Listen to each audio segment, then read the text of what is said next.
여러분 안녕하십니까? 헬로티비 뉴스 강원입니다. 첫 번째 소식입니다. 이름과 주민번호, 병명 등 개인의 신상 및 질병 정보가 그대로 유출된다면 어떨까요? 실제 원주에서 병원 처방 전 수천 장이 폐지로 버려지는 일이 벌어졌습니다. 개인정보가 담긴 문서는 파쇄하지 않으면 처벌 대상이 되고 또 범죄에 악용될 우려도 큽니다. 박건상 기자의 단독 보도입니다. 원주의 한 재활용품 수집업체입니다. 수집장 한 구석에 놓인 대형 포대에 재활용품으로 분류된 종이 더미들이 쌓여 있습니다. 그런데 이 종이 더미에서 개인 신상과 질병 정보가 담긴 병원 처방전이 무더기로 발견됐습니다. 대부분 2017년도에 발행된 처방전들입니다. 이름은 물론 주민등록번호 그리고 어떤 약들을 처방받았는지까지 상세하게 적혀 있습니다. 인터넷 포털 사이트의 질병 분류 기호를 검색하니 병명을 쉽게 찾을 수 있습니다. 검색 결과 녹내장부터 망막염증 그리고 결막염까지 환자가 앓고 있는 질환이 그대로 드러납니다. 이 처방전들은 원주 시내의 한 유명 약국에서 보관하던 것으로 확인됐는데 해당 재활용품 업체에서만 수천 장이 발견됐습니다. 이게 폐지가 약국이나 이렇게 이런 데서 나오면 이거 갖고 오는 거죠. 버릴 거니까. 당연히. 여기는 우리는 소용도 없잖아요. 이제. 현행법상 병원 처방전은 2년 동안 보관해야 하고 그 이후 처리도 파쇄 업체의 의뢰에 파쇄 확인서를 받아야 합니다. 그 처방전을 파쇄 또는 소각을 해야 되는데 이 정보가 그대로 소각되지 않고 만약 유출이 되면은 개인에게 손해배상 책임을 묻게 될 수도 있습니다. 또한 그 약국에서 건강에 관한 정보는 민감한 정보이기 때문에 그로 인해서 형사처벌을 받을 수도 있습니다. 그렇다면 어떻게 이런 일이 벌어졌을까? 원주시는 지역 약사회가 처리업체를 지정해 처방전 등을 1년에 한 번씩 파쇄 처리하고 있다고 설명했습니다. 하지만 해당 약국이 재활용품 처리 계약을 파쇄 계약으로 착각해 이 같은 일이 벌어진 것으로 보고 있습니다. 문제가 불거진 해당 약국은 관리 소홀을 인정했습니다. 약사에서 단체로 이렇게 해요. 그때 주로 하고 이렇게 좀 몇 분 나오고 그랬던 적이 있을 것 같아요. 그럼 이제 관리소홀에 대해서는 약국 제가 인정하죠. 이건 뭐 어차피 뭐 당연히 제가 없는 상황이거나 있는 상황은 어차피 제가 당연히 인정해야 되고. 해당 약국은 하루 평균 200명가량의 처방전을 받아 약을 조제하고 있는 상황. 이번에 폐지로 배출됐다가 확인된 처방전은 2017년 5월에서 6월 사이에 작성된 것들로 약 8,000명분에 달하는 것으로 추정됩니다. 일단 문제의 처방전은 약국 관계자들이 확인해 모두 수거했습니다. 경찰은 병원 처방전이 폐지로 유출된 것과 관련해 개인정보법 위반 여부를 수사할 계획입니다. 헬로티비 뉴스 박건상입니다. 동해안 해수욕장이 지난 18일 양양 지역을 제외하고 모두 폐장했습니다. 올여름 피서객은 지난해보다 22만여 명 감소한 1,786만 명으로 집계됐는데요. 변화하는 관광 트렌드에 대응하기 위한 고민이 필요하다는 지적입니다. 보도에 성기석 기자입니다. 피서객들로 발 디딜 틈 없었던 강릉 경포해수욕장. 백사장에 빼곡히 꽂혀있던 파라솔은 대부분 사라졌고 여름 바다를 즐기던 피서객들도 자취를 감췄습니다. 동해안 대부분 해수욕장이 지난 주말을 끝으로 폐장했습니다. 올 여름 동해안 해수욕장을 찾은 피서객 수는 약 1,768만 명. 지난해 같은 기간보다 22만 명 줄었는데 2017년 이후 2년 연속 2천만 명에 미치지 못했습니다. 피서객이 줄어든 데에는 동해안에 자주 내린 비와 태풍 등 기상 여건이 한몫했습니다. 여기에 각종 테마 시설을 갖춘 워터파크로 피서객이 빠져나갔고 캠핑이나 호캉스가 증가하는 등 피서 트렌드가 증가한 것도 원인으로 꼽힙니다. 하지만 피서객이 늘어난 곳도 있습니다. 속초시는 올해 처음 시도한 속초해수욕장 야간 운영에 피서객들이 몰리면서 지난해보다 41.4%나 방문객이 늘었다고 밝혔습니다. 폭염이라든가 이제 열대 때문에 한낮에 그 수영 못하시던 분들이 이제 야간으로 많이 몰려서 이용객이 그만큼 이제 증가된 것 같고요. 또 야간 개장과 아울러 가지고 이제 우리 피서객들의 어떤 그 볼거리라든가 즐길거리 제공하기 위해서 버스킹 공연이라든가 해수욕장 폐장 후 바다 물놀이 안전관리의 중요성은 더욱 높아지고 있습니다. 해수욕장이 폐장을 하면서 안전관리 요원들은 모두 철수를 했지만 여전히 무더위를 식히기 위해 바닷속에 들어가는 사람들은 적지 않습니다. 정작 이들은 별 문제가 없다는 반응입니다. 안전관리 요원들 없는지 좀 걱정이 되거나 그러지 않으세요? 그냥 저희는 뭐 다 수영할 줄은 아니까. 저기 중 쪽은 좀 얇아서 놀만하고요. 실제 지난 17일 동해의 한 해변에서는 10대 2명이 너울선 파도에 휩쓸리는 사고가 발생했습니다. 해경이 구조에 나섰지만 한 명은 구조되지 못하고 목숨을 잃었습니다. 사고가 난 곳은 수영이 금지된 비지정 해수욕장이어서 안전 요원이 없었던 것으로 알려졌습니다. 헬로티비 뉴스 성기석입니다. 학령 인구가 급감하면서 도내 대학들이 위기를 맞고 있습니다. 실제 내년부터는 도내 대학 모집 정원이 도내 고3 학생 수를 초과하는 역전 현상이 벌어질 것으로 예상됩니다. 고교 졸업생을 다 합쳐도 도내 대학 정원을 맞출 수 없다는 이야기인데요. 대책은 없는 걸까요? 보도에 한재영 기자입니다. 교육부 등에 따르면 도내 4년제 대학의 모집 정원은 16,000여 명, 반면 도내 고3 학생 수는 15,000명이고 2학년은 14,000여 명에 불과합니다. 도내 학생들의 수도권 이탈과 전문대학의 모집 정원까지 더해지면 도내 대학의 평균 신입생 충원율은 50%대에 그칩니다. 또 학력 인구 감소가 가속화되면서 그마저도 붕괴될 가능성이 높아지고 있습니다. 이에 거점 공립대인 강원대를 비롯해 도내 대학들은 신입생 유치에 사활을 걸고 있습니다. 경쟁력을 높이기 위해 창업 지원을 확대하고 다양한 전공을 주도적으로 선택할 수 있는 연계 전공제 도입 등 과감한 교육 혁신도 추진합니다. 복수 전공, 부전공이 아니라 그런 가상학과를 통한 또 다른 전공들을 해나가면서 많은 장학금 이런 혜택뿐만 아니라 실질적 결과로서 취업이나 어떤 창업 이런 걸로 이어지기 위한 프로그램들을 굉장히 활성화시키고. 하지만 학력 인구 감소가 전국적으로 확산되면서 위기감은 더욱 커질 것으로 우려됩니다.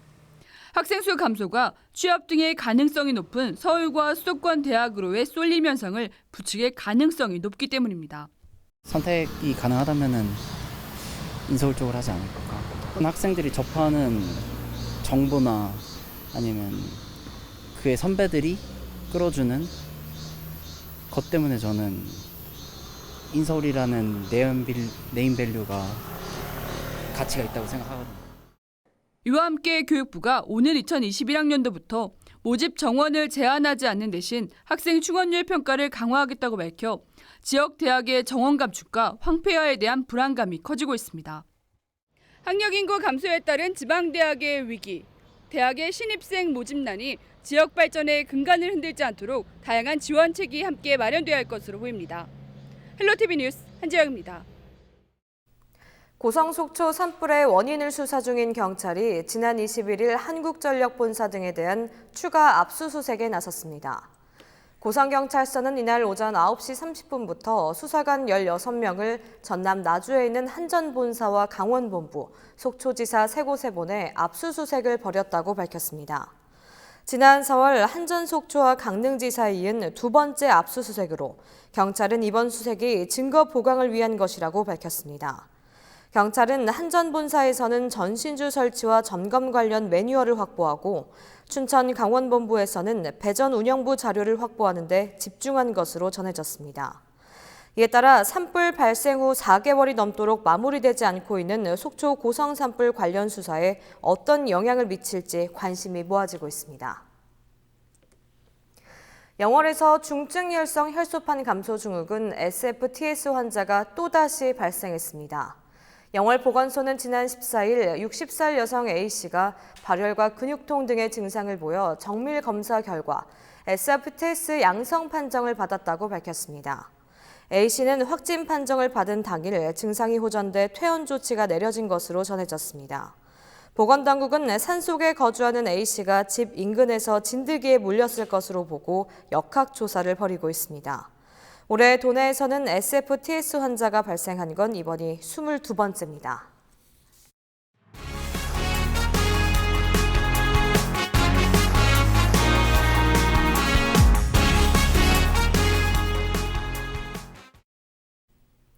천년의 역사를 가진 국보 제101호 원주 법천사지 직원국사 현묘탑이 고향인 원주로 돌아옵니다. 일제강점기 일본에 의해 강제 발출된 이후 무려 108년 만의 귀향인데요. 하지만 여전히 기약도 없이 타향살이를 하고 있는 원주 문화재들이 많다고 합니다. 언제쯤 고향에 돌아올 수 있을까요? 반출 문화재 실태 김선아 기자가 심층 취재했습니다. 원주 불온면 법천리 명봉산 그늘. 소리 한번 지르지 못하고 끌려간 님이 있다. 님께서 다시 돌아오시는 날엔 비탈진 산허리 구비마다 흐드러진 진달래꽃, 연등 켜고 길목마다 환하게 밝히리니. 비운의 석탑, 떠돌이탑. 100년이 넘는 시간 동안 이곳저곳을 떠돌아다닌 원주 법천사지 지광국사 현묘탑을 이르는 말인데요. 기구한 운명을 가진 이 탑이 드디어 고향으로 돌아오게 됐습니다. 원주 법천사지 지광국사 현묘탑은 고려 문종 때 왕사 국사를 지낸 해린 스님의 승탑입니다. 사각형 모양의 독특한 구조와 페르시아풍의 창문 등 이국적 장식으로 고려 승탑의 백리로 꼽힙니다. 이러한 역사적 예술적 가치 때문에 국보 제101호로도 지정돼 있습니다. 우리나라 스님 관련 기념물 가운데에서 승탑비가 가장 잘 보존되어 있어서 통일신라부터 현대까지 스님들의 승탑과 승탑비를 왜 만드는지, 어떻게 만드는지, 누가 후원했는지를 파악하는 데 기준이 되는 역사적이고 문화적인 기념물이고요. 지광국사탑의 순환은 일제강점기 때부터 시작됐습니다.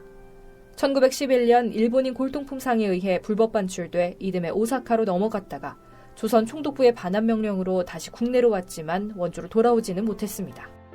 서울 명동성당 북은 경복궁 경회로 옆 등 서울 곳곳을 전전해오다 6.25 전쟁 때는 포탄을 맞아 탑이 산산조각 나기도 했습니다. 수차례의 이전과 훼손, 거기에 1957년 시멘트 댐질로 부실 복원되며 탑의 보존 상태는 급격히 나빠졌습니다. 결국 2016년 문화재청은 탑을 해체해 대전 국립문화재연구소로 옮겨 지금까지 보수 보존 처리 작업을 벌이고 있습니다. 이곳이 바로 일제강점기와 6.25 전쟁 등 한국 근현대사의 아픔을 겪은 지광국사탑이 원래 있던 자리입니다. 지금은 보시는 것처럼 이렇게 탑비만 홀로 자리를 지키고 있는데요. 올해 말 보존 처리 완료를 앞두고 문화재청이 지광국사탑의 귀향을 결정했습니다. 지광국사탑이 돌아올 수 있었던 것은 원주시와 시민들의 노력이 컸습니다. 1985년 원주 문화원을 중심으로 문화재 환수 움직임이 시작됐고 2016년부터는 범시민 대책위도 꾸려져 환수운동이 펼쳐졌습니다.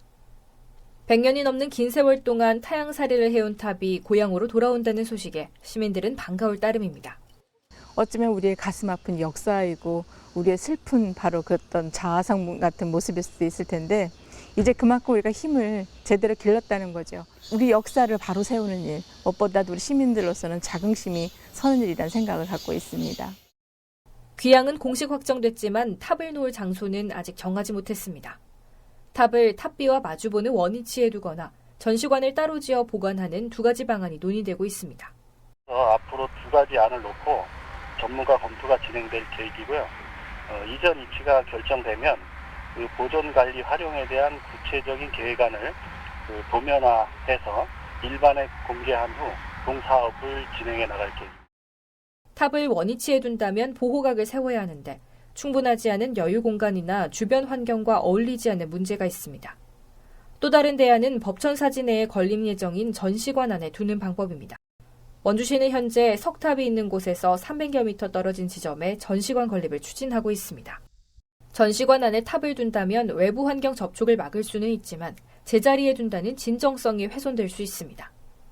지광국사 승탑과 승탑비를 모셔서 보존하면서 연구할 만한 아마 역사적, 학술적, 예술적 가치가 높은 그런 전시관을 조성해야 되는데 아마 그런 전시관이라고 하면 거의 같은 국립원주박물관급 그런 정도로 돼야지 되지 않을까요?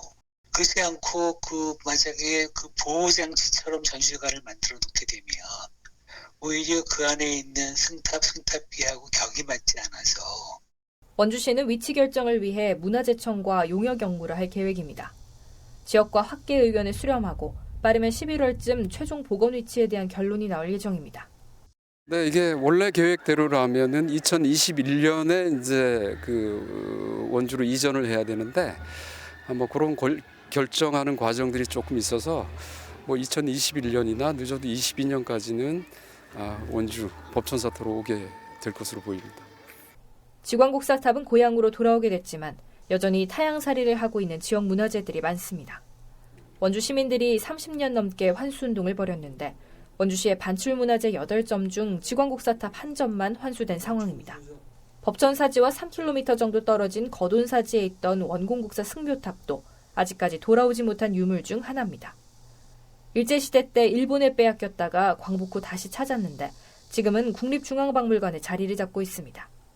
지역 문화계와 시민단체 등을 중심으로 환수운동을 했지만 보존과 관리 문제 등으로 지난 2007년 재현품이 들어온 것으로 끝났습니다. 원주시는 법천사지와 거돈사지 그리고 섬강 근처에 있는 흥법사지를 묶어 유네스코 세계유산 등재를 추진하는 방안을 검토하고 있습니다. 수운이 발달한 강과 사찰, 도시가 결합했다는 공통점을 통해 고려시대 초기 사찰이 행정 중심지 기능을 했다는 점을 잘 보여주는 역사적 가치가 있기 때문입니다. 전문가들은 무엇보다 중요한 문화재가 중앙에 있어야 한다는 시각을 바꿔야 한다며 문화재 제자리 찾기에 대한 공감대를 형성하는 게 중요하다고 강조합니다.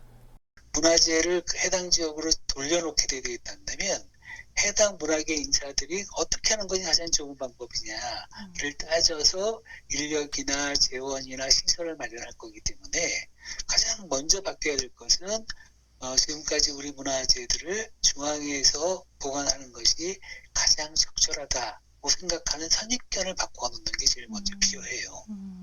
국보 제104호 전 원주 흥법사지 염거화상탑, 보물 제358호 원주 영전사지 보제준자탑 등도 아직 국립중앙박물관에 남아있는 상황. 이번 지광곡사탑 환수를 계기로 다른 반출문화재들도 제자리를 찾아야 한다는 지역의 목소리는 더욱 높아지고 있습니다.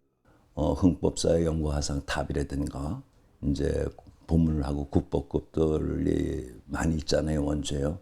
이걸 포괄적으로다가 점진적으로 이제 운동을 벌려야 되겠습니다. 그러나 이제 좀 아쉬운 이제 문제가 있다면은 저희네들이 환수 운동을 했는데 그걸 갖다 어떻게 보존할 것이냐 이런 거는 우리가 또 검토를 좀 해야 되지 않을까 그런 생각이 듭니다. 국내외 도 반출문화재에 대한 정확한 현황 자료가 없어 문화재 환수는 여전히 갈 길이 멉니다. 그나마 강원도의회는 지난 2월 중앙정부 중심으로 추진되는 반출문화재 환수 활동을 도 차원에서 추진할 수 있는 조례안을 마련했습니다. 하지만 예산과 인력 등의 문제로 반출 문화재에 대한 파악은 아직까지 제대로 시작도 못했습니다. 환지 본처, 본래의 자리로 돌아간다는 뜻의 불교 용어입니다. 우리 지역의 소중한 역사를 담은 문화재들은 제자리에 있을 때 가장 빛이 날 텐데요. 이번 지광곡사탑 이전을 계기로 지역 문화재들의 환수가 속도를 낼 수 있을지 주목됩니다. 헬로티비 뉴스 김선아입니다. 올해 피서철 도내에서 760여 건의 교통사고가 발생한 것으로 나타났습니다. 강원지방경찰청은 지난달 17일부터 한 달간 도내에서 교통사고 765건이 발생해 21명이 숨지고 1,180여 명이 다쳐 지난해에 비교해 사고와 사상자 모두 감소한 것으로 분석됐다고 밝혔습니다. 또 이 기간 음주운전 412건과 과속 123건 등 교통법규 위반 행위 8,200여 건을 적발했다고 밝혔습니다. 이번 피서철 1,587만 대의 차량이 도내 고속도로를 이용했고 동해 고속도로가 가장 많은 505만 대가 이용한 것으로 나타났습니다. 검찰이 일명 춘천 연인 살해 사건의 피고인에게 사형을 선고해 줄 것을 재판부에 요청했습니다. 지난 21일 서울고법 춘천재판부 형사 1부 심리로 열린 항소심에서 검찰은 피해자 A씨에게 사형을 구형했습니다. 피해자 A씨는 이날 최후 진술에서 죽음으로도 씻을 수 없는 범죄를 저질렀고 피해자 가족에게 피해를 주고 싶지 않다며 사형에 처해달라고 진술했습니다. 또 피해자 부모도 딸이 너무 억울하고 비참하게 살해됐다며 피고인을 극형에 처해줄 것을 호소했습니다. 일명 춘천 연인 살해 사건은 지난해 10월 24일 춘천에서 여자친구를 살해한 뒤 시신을 훼손한 사건으로 재판부는 1심에서 A씨에게 무기징역을 선고했습니다. 이번 사건의 항소심 선고 공판은 다음 달 4일 열립니다. 원주 지역 라돈 수치가 전국 평균 농도보다 높게 나타나면서 원주시가 정밀 조사에 나섰습니다. 국립환경과학원이 지난 2011년부터 2018년까지 원주 지역 단독주택과 아파트 등 139곳을 대상으로 라돈 수치를 조사한 결과 평균 163.100베크렐을 기록해 전국 평균 137.6베크렐보다 높게 나타났습니다. 특히 단독주택의 평균 농도는 196.8베크렐에 달하는 것으로 측정됐습니다. 원주시는 이달 말까지 정밀조사를 실시해 농도가 높게 측정되는 곳에 대해서는 전문가의 컨설팅과 건축자재 변경 등 보완 사업을 추진할 계획입니다. 현장에서 전하는 생생한 정보, 기자가 간다 시간입니다. 20년 넘게 고성군 거진읍 거진리에 방치되고 있는 아파트가 있다고 하는데요. 올해 말 분양 예정까지 되어 있다고 합니다. 현장은 어떨까요? 기자가 간다에서 만나보시죠. 강원도 고성군 거진읍 거진리의 한 아파트. 주민들은 다 아는 그 아파트입니다.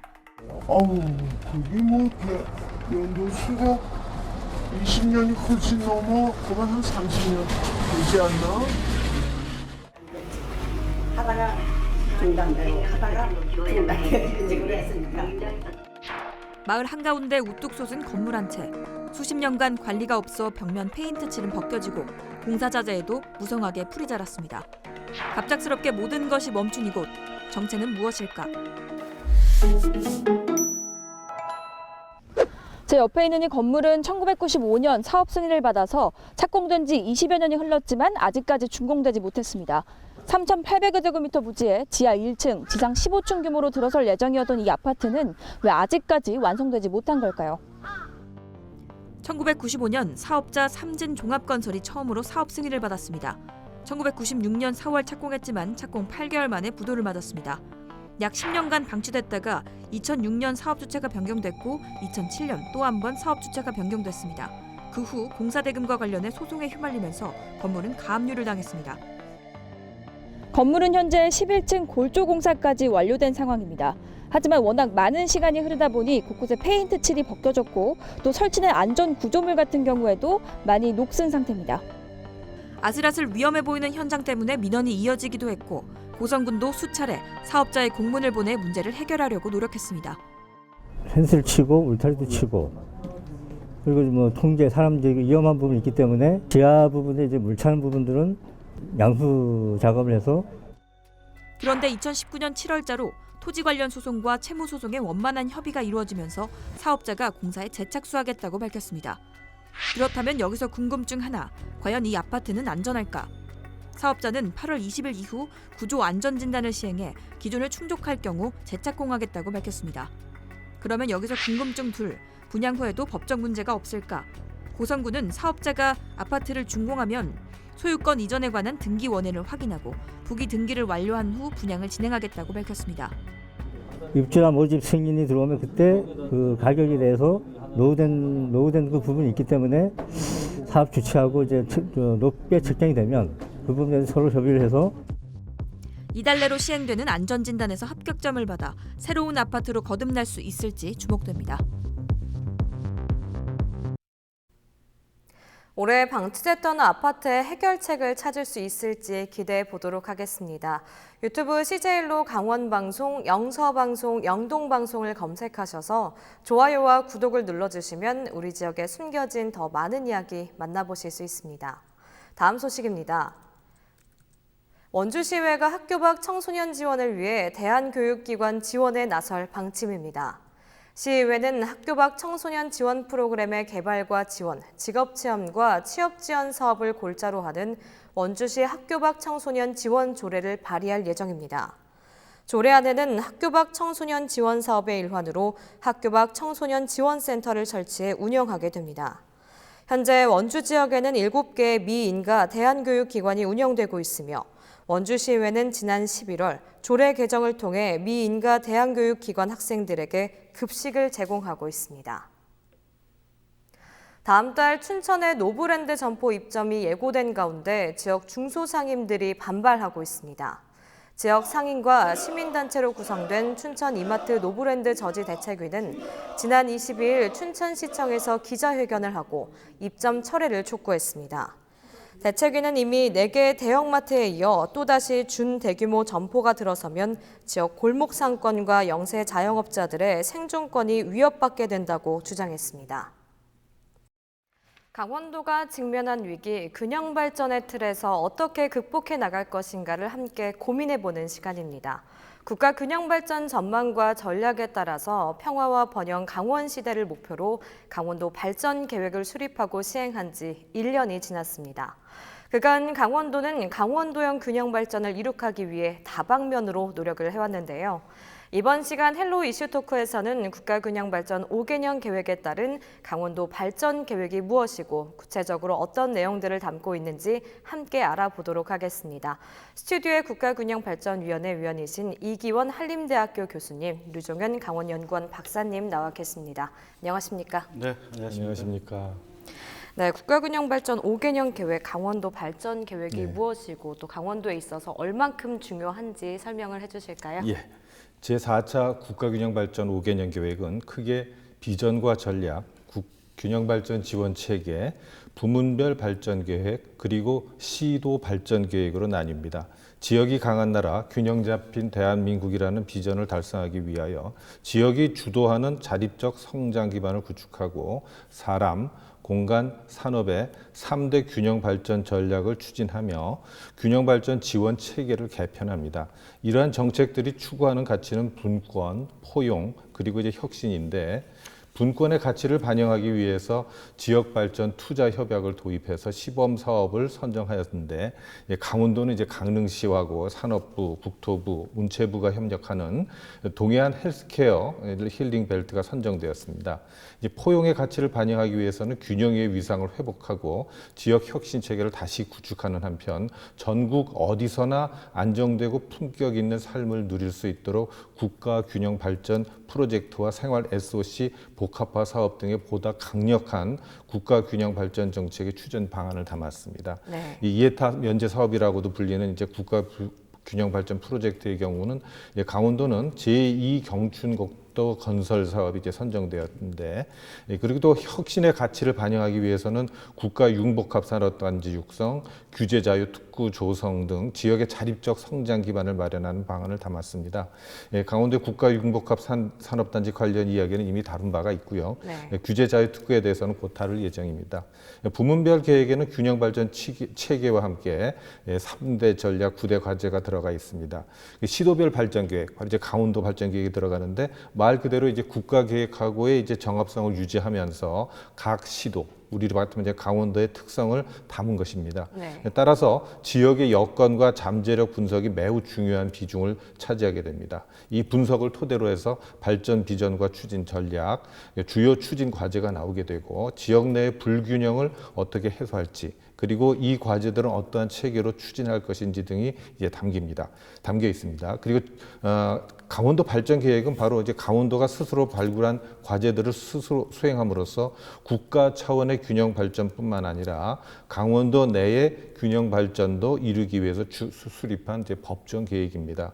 네. 쉽게 말해서 이제 옷감을 짜는 데 있어 부문별 계획을 이제 날줄이라고 한다면 시도별 계획은 바로 이제 시줄이라고 할 수 있을 것입니다. 이제 둘이 촘촘하게 맞춰짐으로써 국가 균형 발전이라는 좋은 옷감이 나오는 것이고 바로 그 옷감을 짜기 위한 그 기본적인 계획, 집을 짓기 위한 설계도와 같은 역할을 하는 것이 바로 우리 강원도 발전 계획이라고 할 수 있겠습니다. 네, 교수님께서 국가균형발전 5개년 계획, 강원도 발전 계획에 대해서 좀 설명을 해주셨는데요. 좀 더 들어가서요. 강원도 발전 계획을 보면 지역이 주도하는 자립적 성장을 기반을 마련하는 것이 중요하다라고 말을 하거든요. 강원도가 이렇게 지역이 주도하는 자립적 균형 발전에 더욱 집중하고 이렇게 주목하는 이유가 있다면 어떤 것들이 있을까요? 그 비전을 잘 보시면 지역이 강한 나라, 균형 잡힌 대한민국이거든요. 그럼 네. 지역이 강하다는 것은 그 지역의 강점들을 찾아내야 한다는 얘기입니다. 그래서 이를 달성하기 위해서 또 지역이 주도하는 자립적 성장 기반을 구축한다는 것은 그 지역이 그 주체가 바로 지역의 주민이거든요. 네. 그래서 지역이 주도한다는 것을 의미하는데 강원도의 특성에서 비롯되는 그런 강점들을 누가 가장 잘 알겠습니까? 바로 강원도의 주민들인 것이죠. 그래서 늘 강조해서 말씀드립니다만 이제 자원이 없는 게 아니라 자원을 보는 눈이 없는 것이고 자원을 보는 안목을 기르는 게 바로 교육의 힘입니다. 이제 기존의 지역 발전 정책들이 투자 유치에 중점을 두어서 왔다면은 이제 국가 균형 발전 계획이 추구하는 지역 발전은 지역 고유의 자산을 활용해서 내생적 발전을 추구하는 것입니다. 그래야 다른 지역에서 쉽게 모방할 수도 없고 또 지역 인재들이 정착하는 기반이 마련될 수가 있습니다. 그래야 또 외부 여건의 변화에 이제 크게 흔들리지 않을 수도 있고 우리가 중후 장대 산업이라고 해서 조선, 자동차 이런 것을 유치하거나 또는 중점적으로 투자해서 한때는 이제 괄목할 만한 성장을 보이지만 그 글로벌 경쟁에서 잠시 뒤처지는 순간 나락으로 떨어지는 그런 것들을 수없이 목격하지 않았습니까? 그래서 강원도다운 사업을 추진해야 자립적 성장 기반이 마련이 됩니다. 자립적 성장 기반을 마련하는 데는 사실 오랜 시간이 걸리기 때문에 제가 기억나는 게 나태주 시인의 풀꽃이라는 시가 하나 있습니다. 이렇습니다. 이제 자세히 보아야 예쁘다. 그리고 오래 보아야 사랑스럽다. 너도 그렇다. 사실 우리 지역이 그렇습니다. 네, 교수님께서 강원도 자립 균형 발전의 이제 중요성을 좀 짚어주셨는데요. 그럼 강원도 발전 계획에는 구체적으로 어떤 내용들이 조금 담겨 있는지 설명을 해주세요. 워낙 이경 교수님이 워낙 자세하게 설명을 해주신 것 같습니다. 그래서 이 강원도 발전 계획은 앞서 말씀드린 바와 같이 올해 제4차 국가균형 발전 계획과 연동돼서 올 초에 이제 확정이 되었는데요.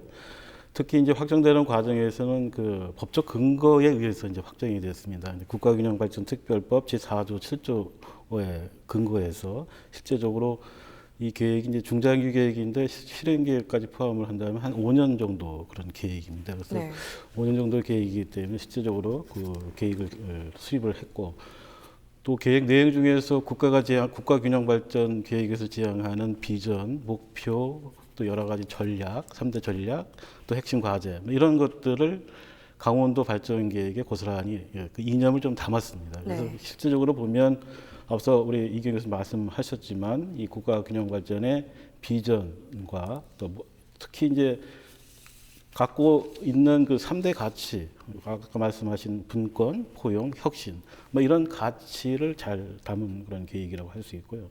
실제 그렇게 담음으로 인해서 이 강원도가 어떤 지역이든 간에 어떤 시군이든 간에 골고루 잘 사는 좋은 곳으로 이제 만드는 막 그런 강원도를 만드는 것이고요. 또 강원도 어느 곳에서도 있더라도 그 실지역이 행복하게 살 수 있는 막 그런 강원도를 만드는 것이 아마 강원도 발전 계획의 하나의 큰 흐름이 아닌가 이렇게 생각합니다. 그래서 이런 강원도 발전 계획은 5년 계획을 18년도부터 22년도까지 계획을 담고 있는데요.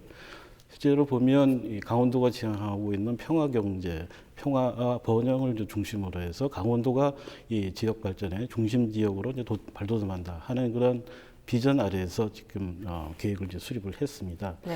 실제적으로 이제 그 계획에서 국가균형 발전 계획에서 지향하고 있는 이제 3대 전략이 있는데요. 3대 전략은 앞서 말씀드린 사람, 공간, 산업 이런 세 가지 이제 전략을 바탕으로 해서 각각의 그 전략별로 핵심 성과 과제를 지금 좀 도출을 해서 지금 제안을 하고 있는데 좀 말씀을 좀 드리면 사람은 행복 공동체 강원을 실현하기 위해서 이 강원도의 삶의 질과 도민의 삶의 질과 관련되어 있습니다. 실제적으로 소외되어 있는 계층, 또 포용되어 있는 계층 이런 데에 대한 그 복지 재정을 좀 확대하는 측면이 좀 있습니다. 그래서 지금 현재보다 한 2~3% 정도 증가한 35% 정도 증가하는 그런 성과 지표를 저희가 제안을 하고 있고 두 번째는 이제 강원도 공간이 실제적으로 삶의 질에 있어서 더 좋은 공간으로 탄생할 수 있게끔 하는 것이 좀 성과로 나타내야 되는데 그것이 대표적인 것이 요즘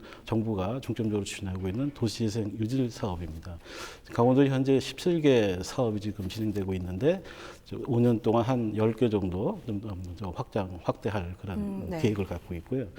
또 산업적인 측면에서 보면 이 산업은 이게 기존에 갖고 있는 산업을 혁신을 통해서 실제로 일자리를 창출하는 그런 과제라고 할 수 있는데 그것이 나타나는 그 결과의 지표는 성장률입니다. 경제 성장률입니다. 지금 네. 강원도가 차지하고 있는 경제 GRDP 비중이 한 2.4%에서 한 6% 정도 되는데 그걸 한 0.4%, 5% 높이는 3% 이상으로 가는 그런 전략을 갖고 있고요. 그런 발전 계획은 이제 공간적으로 새롭게 이 국가균형발전과 연계해서 좀 더 새롭게 정립을 했는데요. 그것이 우리가 강원도 하이벨트라는 것을 추진 전략을 좀 제안을 했습니다. G는 강원도고 H는 이제 혁신 성장을 주도하는 그런 벨트고요. I는 그 낙후 지역, 포용 지역에 대한 그런 실제적으로 이제 격차가 좀 발전이 좀 덜 된 지역에 대해서 실제적으로 그 지역을 좀 더 체계적으로 지원을 통해서 좀 발전의 격차를 좀 줄이는 그런 지역에서 G 하이벨트 전략을 추진하고 있는데 좀 더 세부적으로 좀 말씀을 좀 드리면 H 벨트는 이제 강원도의 앞으로 미래 성장 먹거리를 책임지는 그런 네. 것이라고 할 수가 있습니다. 그래서 대표적으로 이제 춘천과 원주 축의 중앙고속도로 축과 또 동해안의 그 신경제 지도와 연계한 그 동해안 축, 또 원주와 강릉 간에 연결을 하는 영동 고속도로 축. 이렇게 그래서 보면 강원도가 H축에서 강원도의 미래를 또 성장하는 그런 혁신 성장을 견인하는 동력으로 삼아야 되고 네. 또 그 지역이 또 미래의 전진 기지로서 역할을 할 수 있는 그래서 하여튼 그런 그 전략이 하나 H축이고요. 네. 두 번째 이제 강원도가 그 외의 지역은 이제 우리가 얘기하는 그 접경 지역, 평화 지역과 또 강원도 백두대간을 중심으로 하는 내륙 지역, 또 강원도의 그 폐광 지역, 자원 에너지 지역입니다. 그 지역이 상대적으로 보면 강원도의 낙후 지역입니다. 그래서 그 지역을 이렇게 보면 또 아이의 그 형태를 보기는 있는데 그래서 뭐 인클루시브인데 포용이라는 것이 그래서 아이도 같은 이니셜도 같은 그런 의미인데 실질적으로 보면 그것을 앞서 말씀하신 바와 같이 강원도의 격차, 불균형을 해소하는 그런 전략이 하나인데 거기서 보면 강원도가 이제 원주를 비롯해서 춘천, 강릉이 상대적으로 보면 상당히 많이 우리가 수도권과 비수도권과의 대비를 하듯이 강원도에서 보면 이 3대 도시가 실질적으로 15개 시군에 상대적으로 많은 그 집중을 하고 있기 네. 때문에 그 격차를 좀 완화하는 것이 아마 강원도 발전 계획의 하나의 큰 격차 해소 문제고요. 박사님께서 강원도 발전 계획에 대해 특징에 대해서 좀 말씀을 해주셨는데요. 사람, 공간, 산업 이렇게 3대 전략을 중심으로 핵심 과제들을 선정해서 조금 추진 중인데 이와 같은 과제를 선정한 기준이 있다면 어떤 것들이 좀 있을까요? 네, 앞서 말씀드린 바와 같이 이제 강원도 발전 계획은 3대 전략 9대 핵심 과제로 구성이 되어 있습니다. 네. 그 3대 전략은 사람, 공간, 산업 이런 네. 측면에서 있는데 실제적으로 보면 이 사람은 실제적으로 지역의 인재 육성이라든가 일자리 창출과 관련해서 하나의 과제가 있고요. 두 번째 사람적인 측면에서 그 사람이 지역에 갖고 있는 잠재력을 잘 활용하는 겁니다. 강원도가 갖고 있는 올림픽 유산이라든가 융복합 관광문화 산업을 좀 활성화시키는 그런 문제의 핵심 과제가 있고요. 세 번째는 도민의 삶의 질을 아주 좀 더 촘촘하게 따뜻하게 만들어가는 그런 과제라고 할 수가 있는데 그것이 이제 도민의 삶과 관련돼서 하는 그런 전략이 포함되어 있고 3개가 있고요. 두 번째는 강원도 공간 전략인데 그것이 앞서 말씀대로 국가는 이제 방방곡곡이 윤기가 나는 그런 공간으로 만드는 그런 계획인데 강원도는 아주 매력 있고 활력 있는 공동체를 만들어가는 그런 공간 전략이라고 할 수 있습니다. 네. 그래서 농촌은 실제적으로 좀 낙후되어 있는데 그 지역이 농산어촌을 좀 더 풍요롭게 만드는, 매력 있게 만드는 그런 전략 과제가 있고 두 번째는 도시 지역인데 앞서 말씀드린 도시재생 유지를 통해서 실제적으로 도심이 좀 변화하는 하는 그런 전략이고 과제고요. 또 그것과 연계해서 SOC 교통망을 체계적으로 확충하는 그런 문제가 있고 또 인구 감소 지역 아까 아이벨트 지역에 대해서도 실제적으로 체계적인 지원을 통해서 좀 더 활력 있는 공동체를 만들어가는 그런 공간 전략이 있습니다. 세 번째 일자리와 관련과 투자와 관련돼서 이제 산업적인 측면에서 이제 전략을 보면 실제적으로 이제 여기 원주가 있는 원주 혁신도시 시즌 2가 아마 잘 아시는 바와 같이 원주 혁신도시를 잘 체계적으로 좀 지원을 통해서 또 산업과 일자리가 창출되는 네. 그런 전략 과제가 포함되어 있고, 또 기존의 지역 산업을 혁신을 통해서 산업의 일자리라든가 또 앞서 말씀드린 이 강원도 엣지벨트를 혁신 성장의 거점으로 육성해서 좀 일자리와 산업이 혁신되는 그런 측면이 있습니다. 또 강원도는 산림에 대해서 국유지가 상당히 많고요. 또 국방 시설 용지가 또 이전함에 따라 나타나는 유휴 적지가 이전 적지가 상당히 많습니다. 그 지역을 어떻게 잘 활용하느냐 여부에 따라서 그것이 재산화되고 또 잘 활용될 수 있겠다 하는 그런 과제가 있는데, 실제적으로 보면 이 과제와 전략에서 핵심 과제의 사업들이 국가균형발전 사업으로 선택해서 됐는데 한 4가지 측면에서 좀 말씀을 좀 드리겠습니다. 그래서 보면 사업을 첫 번째 사업이 국가균형발전과 지역경제의 시너지 효과를 창출할 수 있는 사업을 우선적으로 이제 선정을 했고요. 두 번째는 사업 목적과 추진 방안도 사업 계획이 구체화되어서 신속한 추진이 가능한 사업이 되겠습니다. 네. 왜냐하면 이제 이 5개년 계획이기 때문에 실제적으로 사업이 원활하게 추진될 수 있는 그런 사업을 좀 우선적으로 하겠다. 네. 세 번째는 이 자치단체가 우선순위로 가고자 하는 사업들이 좀 있습니다. 네. 그래서 그런 사업들 우선적으로 추진했고, 또 국가적으로 꼭 필요한 사업은 우선순위에 관계없이 이 사업에 반영돼서 강원도에 좀 사업으로 추진되고 있습니다. 또 마지막으로 이제 앞서 말씀 예타면제 사업 경우에 상대적으로 국가균형발전 사업인 만큼 수도권이 지금 제외되어 있어 추진되고 있습니다. 수도권 중에서도 다만 이제 낙후 지역이 이제 적경 지역인데 거기는 좀 더 지원하는 그런 4가지 기준 측면에서 지금 발전 계획의 여러 사업들이 제안이 되고 있습니다. 네, 박사님께서 3대 전략에 대해서 좀 말씀을 해주셨는데요.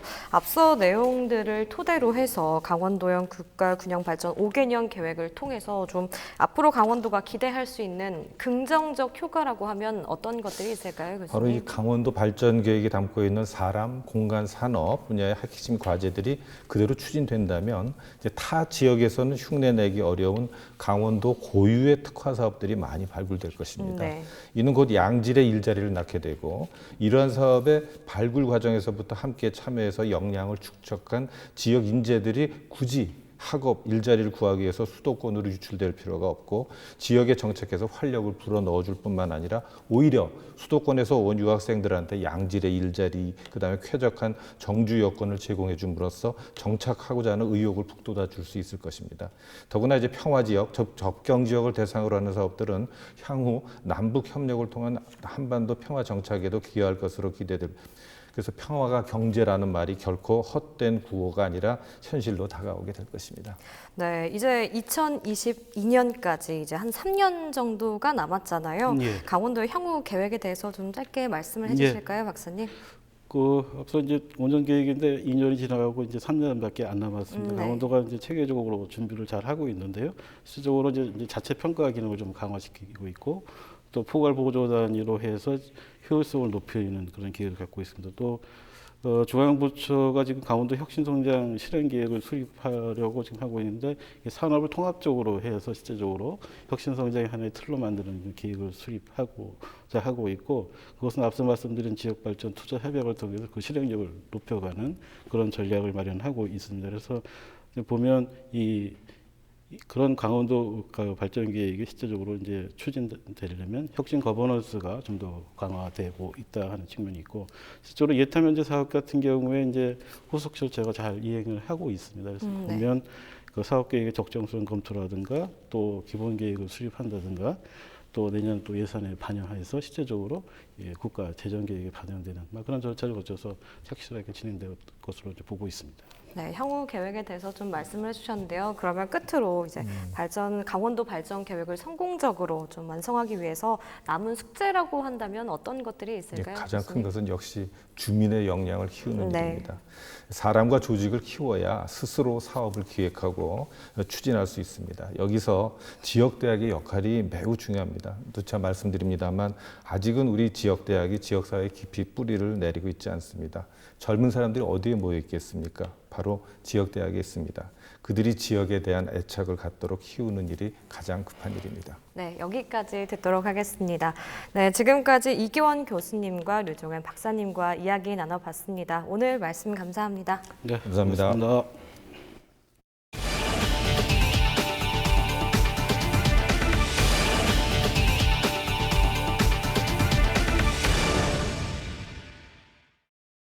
이상으로 헬로티비 뉴스를 마칩니다. 헬로티비 뉴스는 지영민과 함께합니다. 시청해주신 여러분 고맙습니다.